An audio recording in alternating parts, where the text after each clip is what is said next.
Hey sorcerers! Today we're checking in with various team members about what's going on behind the scenes at Erik's Curiosa.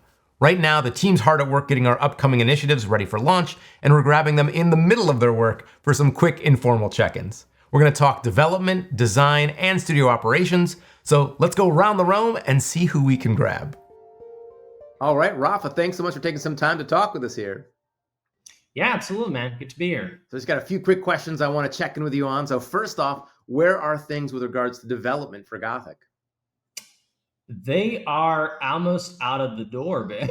So yeah, we're wrapping things up, finishing off the final details, like final card refinements, and just making sure everything is airtight. What's your favorite part in the development process? Like, do you like the open-ended, like very beginning when you first get it and it's kind of all got to get massaged into places? Or are you more of the person at the very end where you like to be putting like the final little pieces in the puzzle?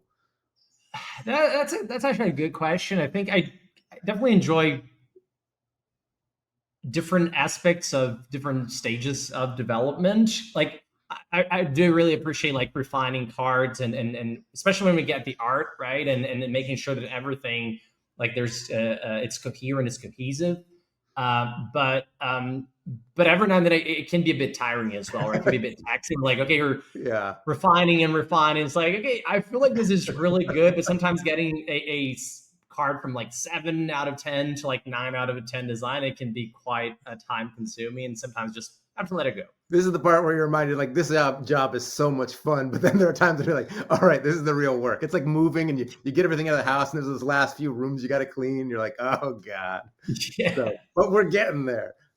What's been the, speaking of kind of big obstacles and work here, what's been the biggest challenge behind this set? Yeah, I think I would maybe highlight 2 challenges.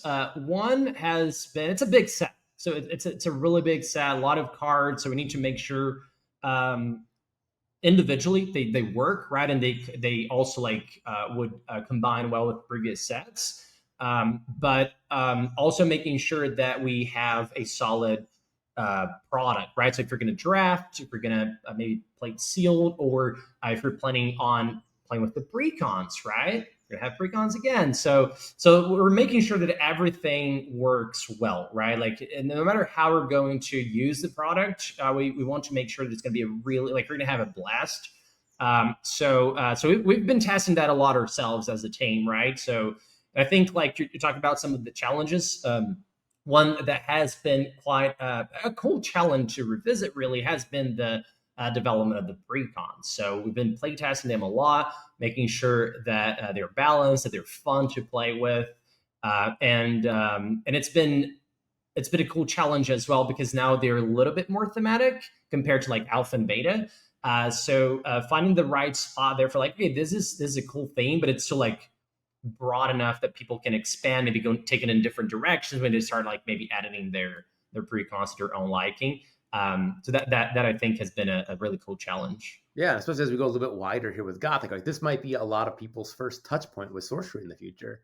So there's a little bit of pressure there to capture that like sorcery-ness, that intangible thing. Yeah. What are you actually most excited for then about this upcoming set? Man, it's a huge set. Like, there's so much in there, and I think I'm just excited myself to like play with the Precons. Like, we've been playing with them internally. It's been so much fun. Actually, like a couple of days ago, I was working a couple of the other projects. Can't really say much about that. Whoa. One thing at a time here. How dare you? We might need to cut that. All right, keep going. but then very recently I got to revisit the Precons as we're like wrapping up the Gothic. And man, I almost had forgot how fun they were, and it's like, oh, that was, yeah. We played a couple of games, like, yeah, maybe let's test this other thing a bit more. So it's been so much fun. So I'm really excited to play with those in person myself, but also really excited about Limited. We've had a ton of fun playing Limited. I think people will see how it compared to both AL and Alpha/Beta. It will provide a bit of a different experience for players. So I'm also looking forward to that. That's fantastic. Well, I want to let you get back to it here. We got to get these final things in line and get things moving along. But thanks so much for taking the time to jump on and talk with us. Yeah, absolutely, man. It's been All cool. right. Catch you later, Rafa. Yeah, catch you later, man. All right. We're jumping over to the New Zealand headquarters here. Sean, morning. Yeah, morning. All right. I know you guys are hard at work right now. So I just want to steal you for a little bit of time to talk about some of the upcoming things, checking in with the community about what's going on in the studio. So right now, like, what's the biggest thing on your plate? Gothic Precon deck is looming large. Okay. I know as we get towards the tail of our cycles here, right? Suddenly it's like everything starts to accelerate a bit. Let's talk a little about the precons then. So, what's kind of the biggest challenge of the precons? I think at this stage, it's mostly at this stage it's mostly tweaking stuff. But these precons have been with us from the very start of Gothic development. So they're actually kind of where you first find your footing and figure out what kind of themes you're wanting to focus on in the set as a whole. So that can be a bit of a challenge, trying to hone in on those. Well, can you walk me through that a little bit? Because I know for me, it's always interesting. It seems like it's like the full circle, right? Where it's like, it feels like it starts with the precons and now it's like, hey, we're ending with the precons. Like, what's up with that? Yeah, so it's something we kind of discovered in Arthurian Legends that worked really, really well, which was to, at the very start of the process, essentially design some kind of precon style decks, because they let you get to the core of certain themes or focus on certain aspects of the game or the narrative that you want to focus on, and build out that card pool before you start generating, the whole thing. So in the case of Arthurian Legends, it was like, okay, clearly we want people to be able to build the All Knights deck. We want people to be able to build like a Fairies deck. And so we started out by kind of building our idea of those decks and using that to create the baseline and making sure that there were enough cards that supported those different archetypes and things so people could recreate those later. In the case of Gothic, obviously, going to be some actual precons, so these are a little bit more important. But same thing again here. It's going in at the very, very start of the process and going, okay, in Gothic, what are people going to expect to be able to build? If someone wants to make the all demons deck or the all undead, or someone wants to play as the good guy, surrounded by all of this wickedness, are those all archetypes that are supported and can be built? And then, But yeah, we basically start by trying to build them. And then I guess you go through the regular process of the set then, and then it's like, you got to go back and like check again. Like, be like, ooh. Yeah, basically come back around and be like, oh, here are a bunch of cards that got dropped. Here's a bunch of other cards that were added that actually fit the theme really, really well. So yeah, like I said, that's kind of the stage we're in at the moment, was getting those lists into a finalized form and playing them a whole bunch to make sure that they're just a really awesome kind of first time experience for people coming in. Fantastic. And I think like a lot of times precons are the first touch for a player, right? Where they come in, they're like, wow, this is what sorcery is. Do you feel like there's any pressure? I think with such a flavorful property, right? Sorcery as a world, there's so many kind of flavorful moments, whether it's snowballs rolling into people or unfortunately being led into a wall of brambles. Do you feel any pressure with that, with the kind of Gothic precons to make sure we capture the essence of sorcery? Yeah, absolutely. That's actually something that we were doing these last 2 weeks, because the original versions of these decks were very, very focused on the theme and making sure there was kind of like mechanical synergy and consistency and stuff in there. It turned out they were all maybe a little bit too tuned by the time we were done with them. And so now we actually went through a bit of a process of chilling the decks out a little bit. And one of the ways we do that is by going and looking at the card pool and finding stuff that is just like sorcery staple, or like hey, this does a cool, very sorcery thing. And examples is like from the earlier precons, we had, Headless Haunt Yeah. and Polar Bears are two great examples that, like, whenever those hit the table, people are like, oh wow, you can do this in this game. Really kind of mind expanding kind of cards when you first see them in your like first couple of games. And so it's going back and looking through the card pool and going, hey, even though the deck is trying to do this other thing, it's very thematic. What are some other cards we can slot in that sure might be a little bit off theme for the rest of the deck, but are just showing off sorcery? Sweet.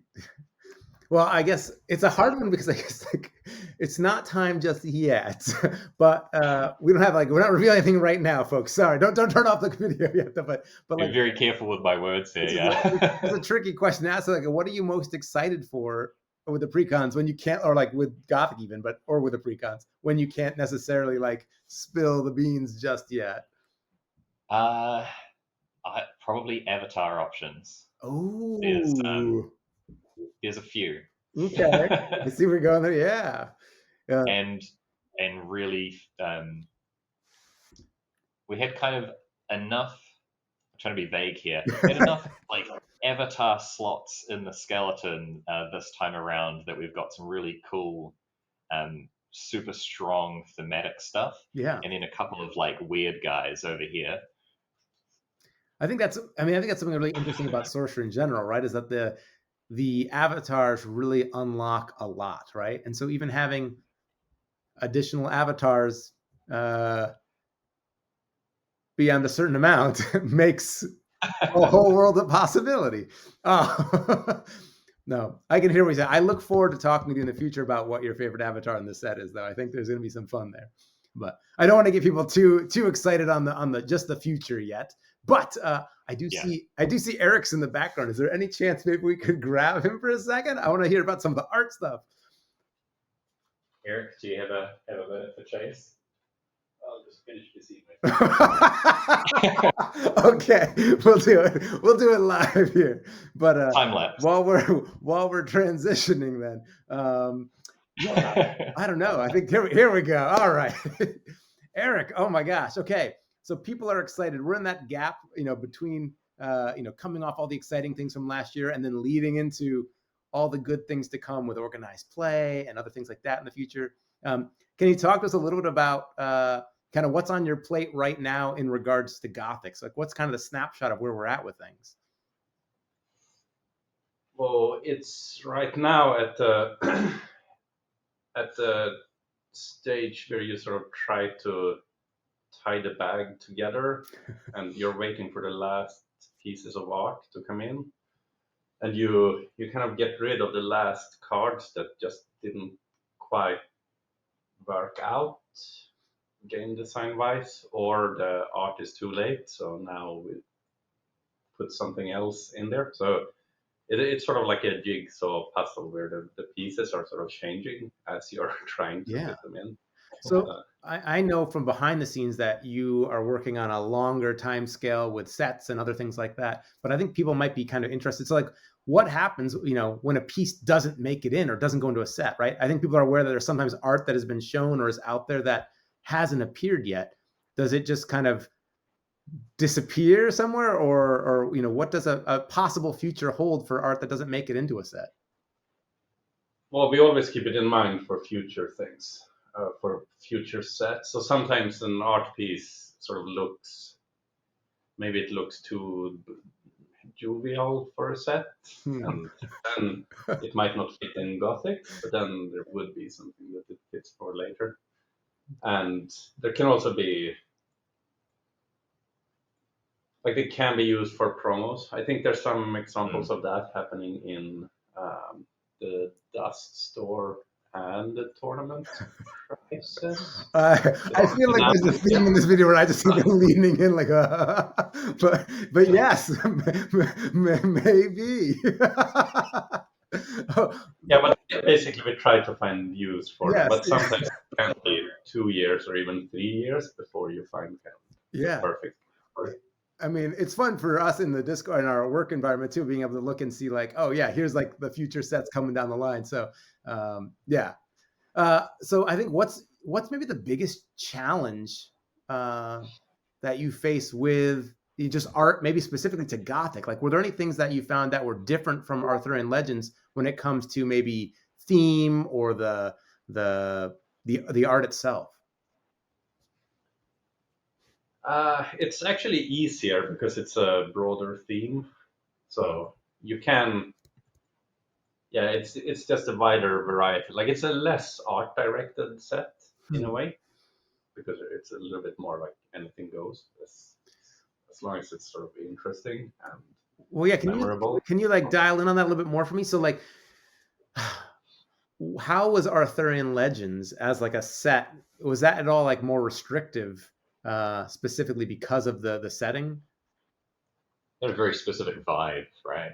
Yeah. Arthurian Legends. Yeah, both art wise and game design wise, it had a very specific vibe. So, which is it's very cool in a way to sort of go more narrow and have everything fit well. So, an example in Arthurian Legends is probably Snowball is probably the card that is like the least on theme, but that sort of shows an interesting example in that that card by itself is also a very interesting card. Mm-hmm. So in Arthurian Legends, as an example, you can't like it's much harder to do some crazy like void effect or like some site that I don't know attacks your spell book or like actually that exists in Arthurian Legends, but you think of that example. I gotcha. Yeah. Well, I guess so. In a way, it's been a bit of a relief, or rather, it's just easier to sort of get crazy gameplay effects that happen in Gothic, and that I think people will really appreciate how much Gothic will change the game or like expand what people can do. Yeah.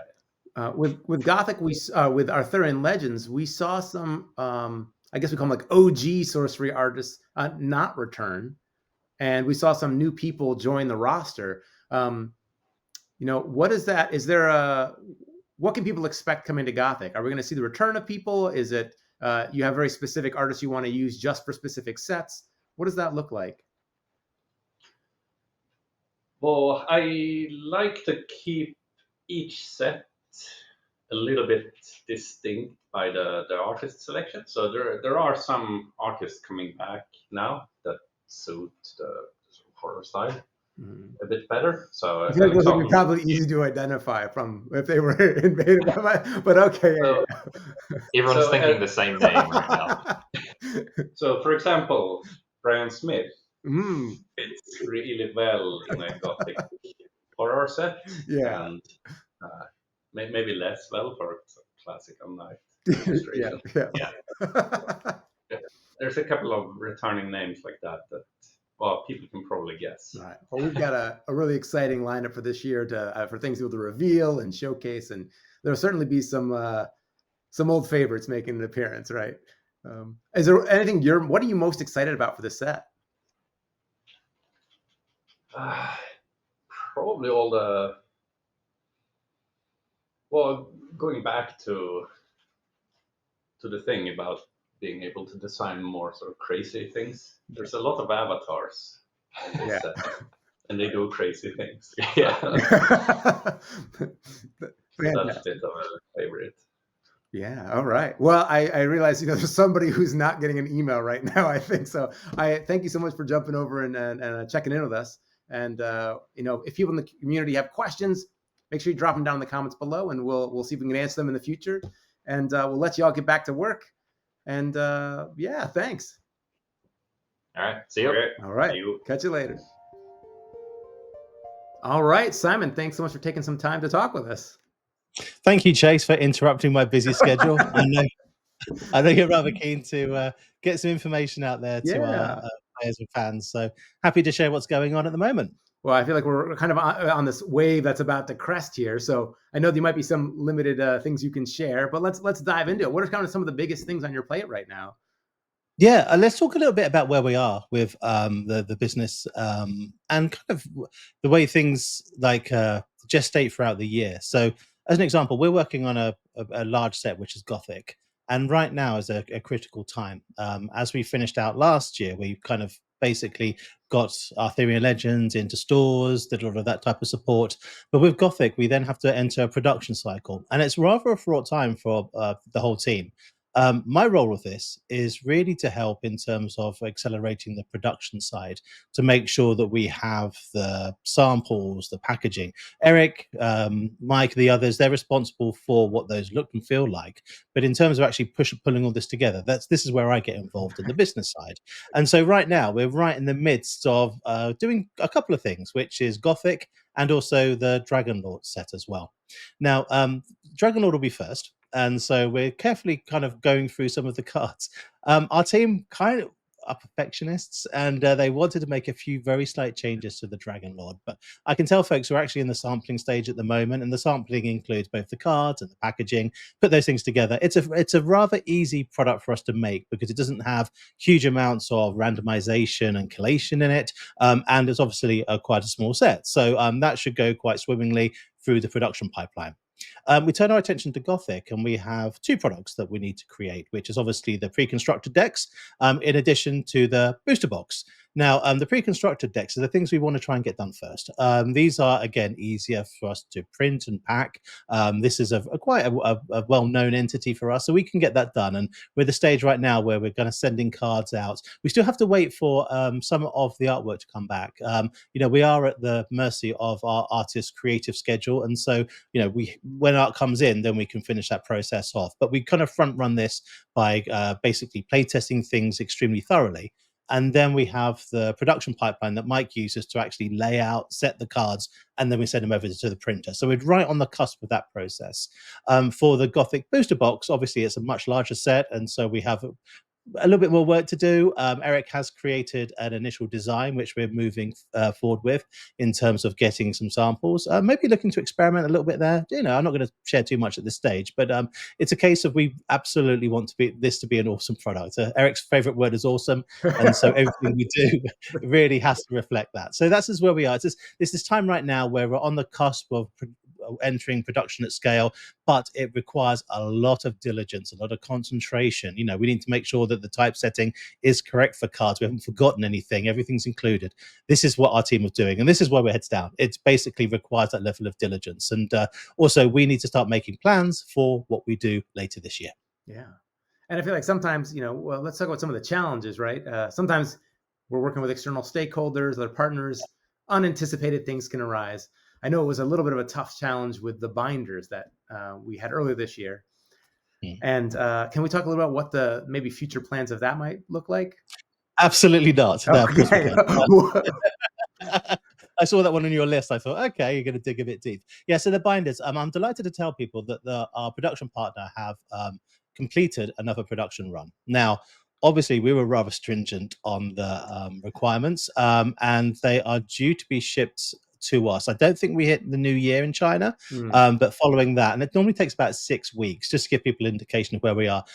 We're not sending anything out until we have them in hand. We've measured them to our satisfaction as well as what we've seen in the samples. So, we're certainly going to make sure there's no replication of the previous issues. So, it's going to take us a bit longer, but we'll get it right, and then people are going to have the binders that they really want. We did issue refunds for every single person who purchased that, as well as all of the shipping costs as well. So if people need binders which store more than the token cards, then I'm sure they'll be delighted with what we've got planned. One distinguishing factor, I'm going to see if we can get a barcode put on the external packaging, so when people have a binder, they know it's come from the second run, as an example.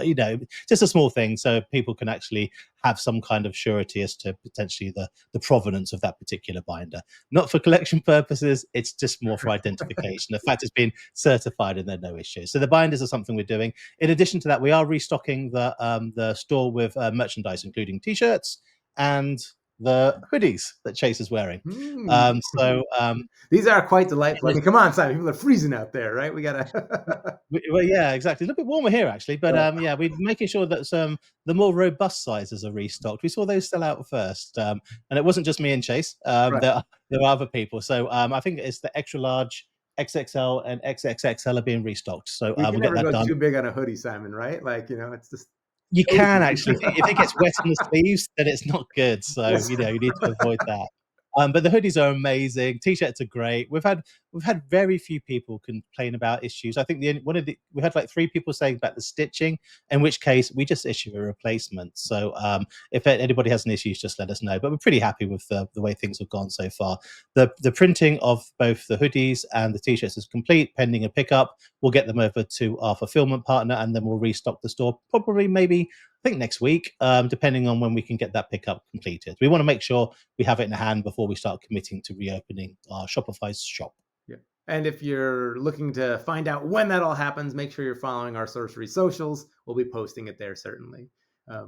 So we had a lot of things in the works still, and unfortunately for some of these things, when we want to talk about messaging, organized play, etc., it's still a little too soon. But that information is coming. What are It is. Can we share a bit more about that? Are we in a position maybe to talk a little bit more about that at this stage? Oh man, you're throwing it on the bus here. What would you like to message about that at this time? We've heard what our community have said about wanting to enjoy the competitive side of Sorcery. We need to do it the right way, and it's challenging because we don't want to become a game which suddenly pivots into being like ultra competitive. This is not what we want. This is not really what our fans want. But they want to meet people with who are highly skilled and have a real good interchange between the 2 players. And so to acknowledge that, we're looking to see what we can do to support that in multiple different ways. The genesis of any competitive footing really needs to be at a store level where we bring people together. But looking beyond that, maybe to slightly larger scale events is something that we're currently cooking. And I think we've got some good news of people coming probably in March, potentially with partnership, which is going to make this a little easier for us. And we're just working now on how we can make this appear worldwide. It's quite a big ask because obviously we have to, be the ones organising a lot of this, but we've got a lot of capable partners who can help us. So we're kind of excited about that. The other aspect of this, and I'm probably going to share way more than you're comfortable with, is on the store side. We know that we have to initiate more relationships with stores, and it's been really hard work for us because product has sold out very, very quickly. And so as a result of that, it just flies off the shelves and there's no real permanence. So what we're doing is we're creating a store welcome kit, which serves as a way of introing stores into the world of Sorcery. It contains our products, as well as some cards, which people may not have seen, to encourage play within store. So it's going to be a cool thing. We're going to get this out to stores. Not sure on the methodology and how that's getting out there. Probably will be direct and through maybe some of our distribution partners. It will be something which stores will apply for. So basically they'll submit an application. We'll review the application based on the size, location of the store, their commitment to Sorcery, what they've done in the past, and then we'll send it out to them. And then they can basically create a multiple week event where people can enjoy that. It's only a small amount of product. If they want, they can acquire product through our distribution partners. And this is one of the reasons that we initiated a reprint, is that if we actually are going out there at scale and people want to enjoy the game, they kind of need to have product available as well. So that's the the vector for us getting new products to stores. So excited about that. Again, that's going to be a little bit later. We are currently in the design process for the box. Need to get a sample. Our aim is to hopefully have it in hand at Gamma, which we are. So Gamma is the Game Association. I can't remember. Association. Yeah. So basically, this is like the industry type event where we meet all of our partners, some store owners, people who are genuinely interested in Sorcery, and we typically share, what we're going to do through the year and get our distribution partners to agree. So we have our projections as to what we produce, and having the store welcome kit in hand, I think will give them some confidence in what we're doing to initiate those types of relationships with stores. Got a lot of hard work to do. It's not easy. A lot of competition out there these days, but Sorcery certainly has that charm and permanence that makes communities want to assemble around the game, as we've seen from many of our community members and stores who've supported us to date. And if you're watching this, you're probably one of our supporters, and I think we're going to be calling on your help when those store kits go out, those welcome kits, so that we're going to need ambassadors helping championing things as well at every step of the way. And so thank you so much for all of your support at this point and going forward. If you're watching this by today, you'll have seen our Gen Con announcement. We are returning to Gen Con, so that was a lot of fun. So have we announced our guests yet as well? Have we have not. Simon, we got a year to put the things in. All right, we'll so that out. Okay. We're gonna have serious cuts in this video.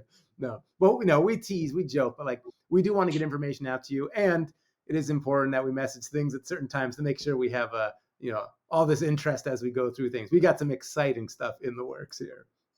Yeah, it is. It's really a consolidation of the work that we did last year. We need to be able to scale up. The expectations on Erik's Curiosa and Sorcery are huge now. And so we want to make sure we're very methodical about how we roll things out. I think the only criticism that I have is that there's been a little bit of the dearth of content. As we kind of look inward, we are kind of very focused on making sure we deliver throughout the year. But certainly with these larger product releases, the plans we've got for stores, welcoming stores to our ecosystem, and maybe one or two other things as well, I think we're in good shape. So bear with us. And the other thing as well I wanted to talk about was how we announce new products.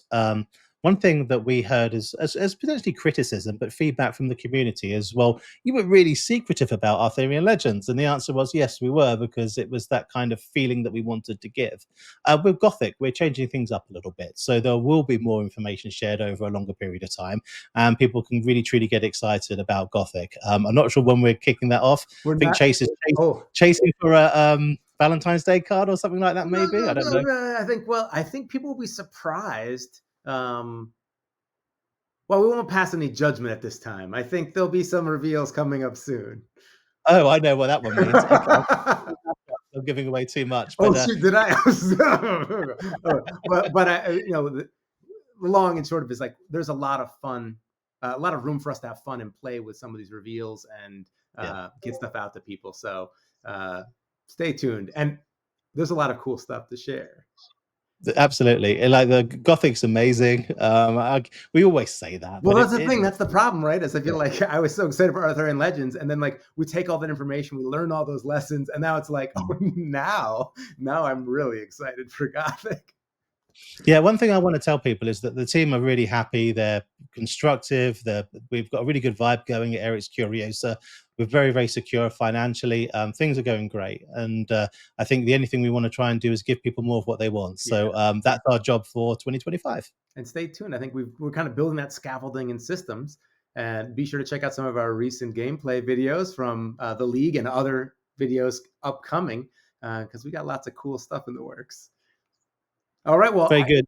Any other final day? You gotta get back to it. Anything else you want to share with the community at this stage? Oh man, I don't know. I think we're getting to that point where the floodgates start to open, right? And there's so much cool community stuff going on in parallel. So let's make sure we're celebrating all the great work. There's new content creators joining, weekly, and make sure you're checking out the official Facebook group, but also the Discord content creator channel to see some of these new faces and.